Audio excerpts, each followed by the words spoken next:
حضرت ابراہیم علیہ السلام کی عادت یہ تھی کہ مہمان کے بغیر کھانا نہیں کھاتے تھے، اور یہ بات ذہن میں رکھو کہ جو کھانا مہمان کے ساتھ کھایا جاتا ہے اس کا حساب نہیں ہوگا۔ تو جب بھی بھوک ستاتی تو کسی شخص کو ڈھونڈ کے لے آتے اور اس کے ساتھ دسترخوان پہ بیٹھ کے کھانا کھاتے۔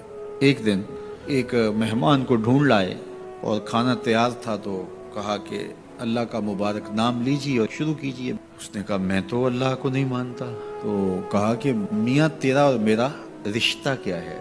میں تجھے اللہ کے نام پہ تو کھلا رہا ہوں کہ تو اس کا بندہ ہے، اور اگر تو اس کا نام ہی گوارا نہیں کرتا تو پھر کیا باقی بچا؟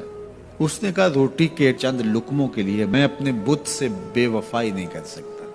تو حضرت ابراہیم نے فرمایا تو اتنا غیرت مند ہے، اپنے بتوں کے ساتھ تیری یہ وفا ہے، تو سن پھر میں بھی اللہ کے نام کے علاوہ تجھے ایک لقمہ نہیں دے سکتا۔ اس نے کہا کوئی بات نہیں، اٹھ کے چلا گیا۔ وہ چلا گیا تو جبریل آ گئے، رب کا سندیسہ دیا، ابراہیم تو نے میرا بندہ ناراض کر دیا۔ یا اللہ وہ تیرا بندہ تھا، تیرا نام لینا گوارا نہیں تھا۔ کہا ابراہیم اس کی عمر کتنی ہوگی؟ مالک 70-80 کے پیٹے میں ہوگا۔ تو کہا اتنا عرصہ ہو گیا نا کہ میں اس کو دے رہا ہوں، تم ایک دن نہیں کھلا سکے۔ اب ابراہیم علیہ السلام ان کو ڈھونڈ رہا، وہ پہاڑ چڑھ رہا تھا تو آواز دی، او میاں آ جاؤ کھانا ٹھنڈا ہو رہا ہے۔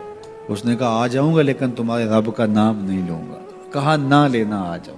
آیا، دسترخوان پر بیٹھا، کھانا شروع ہوا تو کہنے لگا پہلے تو بڑے غصے میں تھے، جلال میں تھے کہ رب کا نام نہیں لوگے تو کھانا نہیں دوں گا، ایک دم تبدیلی کیسے آ گئی؟ کہا اسی رب کا سندیسہ آیا ہے کہ مجھے بھی تو اتنا عرصہ ہوا کہ دے رہا ہوں، تم ایک دن نہیں دے سکے۔ تو اس نے کہا تیرا رب اتنا مہربان ہے تو مجھے بھی اس اپنے رب کا غلام بنا لے۔